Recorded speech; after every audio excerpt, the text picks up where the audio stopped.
నమస్తే, welcome to I news. తెలంగాణలో మద్యం వినియోగానికి సంబంధించిన తాజా గణాంకాలు ఆందోళన కలిగిస్తున్నాయి. జనరల్ గా నగరాల్లోనే మద్యం సేవించే వారి సంఖ్య ఎక్కువగా ఉంటుందని అనుకుంటుంటాం. కానీ తాజా జాతీయ కుటుంబ ఆరోగ్య సర్వే నివేదిక పూర్తిగా భిన్నమైన చిత్రాన్ని చూపించింది. మరి ముఖ్యంగా మహిళల విషయంలో వెలుగులోకి వచ్చిన వివరాలు ఆశ్చర్యానికి గురిచేస్తున్నాయి. తెలంగాణలో గ్రామీణ మహిళలు పట్టణ మహిళల కంటే 3 రెట్లకు పైగా మద్యం సేవిస్తున్నారని సర్వే చెప్తుంది.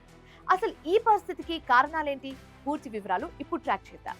జాతీయ కుటుంబ ఆరోగ్య సర్వే 6 తాజా నివేదిక ప్రకారం తెలంగాణలో మద్యం వినియోగం దేశంలోని పెద్ద రాష్ట్రాల్లో అత్యధిక స్థాయిలో కొనసాగుతుంది. రాష్ట్రంలో 15 ఏళ్లు పైబడిన పురుషుల్లో దాదాపు 44% మంది మద్యం సేవిస్తున్నట్లు సర్వే వెల్లడించింది.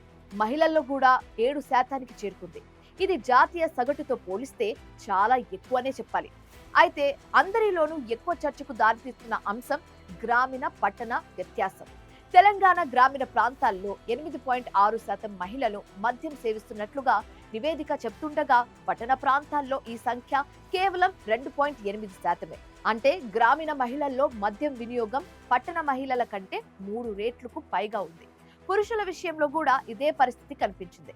గ్రామీణ ప్రాంతాలలో 46.6% మంది పురుషులు మద్యం సేవిస్తుండగా పట్టణాల్లో మాత్రం ఈ శాతం 36.3గా నమోదైంది. దాదాపు ప్రతి 2 గ్రామీణ పురుషుల్లో ఒకరు మద్యం సేవిస్తున్నారని సర్వే చెప్తుంది. నిపుణుల అభిప్రాయం ప్రకారం గ్రామీణ ప్రాంతాల్లో తాటికల్లు, స్థానిక మద్యం సంప్రదాయాలు, సామాజిక ఆచారాలు, మద్యం సులభ లభ్యత వంటి అంశాలు ఈ పరిస్థితికి కారణమవుతున్నాయని చెప్తున్నారు. అలాగే కూలీ వర్గాలు, తక్కువ విద్య అర్హత కలిగిన వర్గాల్లో మద్యం వినియోగం ఎక్కువగా ఉన్నట్లుగా గత సర్వేలు కూడా సూచించాయి. అయితే ఈ నివేదిక మరో కీలక విషయాన్ని కూడా ప్రస్తావించింది. కుటుంబాల్లో అధిక మద్యం వినియోగం గృహ హింస, ఆరోగ్య సమస్యలు, ఆర్థిక ఇబ్బందులకు దారితీస్తుందని హెచ్చరించింది.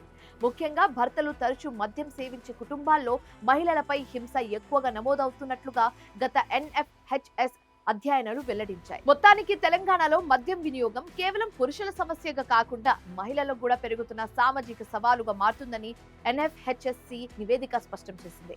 ముఖ్యంగా గ్రామీణ మహిళల్లో పెరుగుతున్న ఈ ధోరణి భవిష్యత్తులో ప్రజా ఆరోగ్య వ్యవస్థకు పెద్ద సవాలుగా మారే అవకాశం ఉందని నిపుణులు హెచ్చరిస్తున్నారు.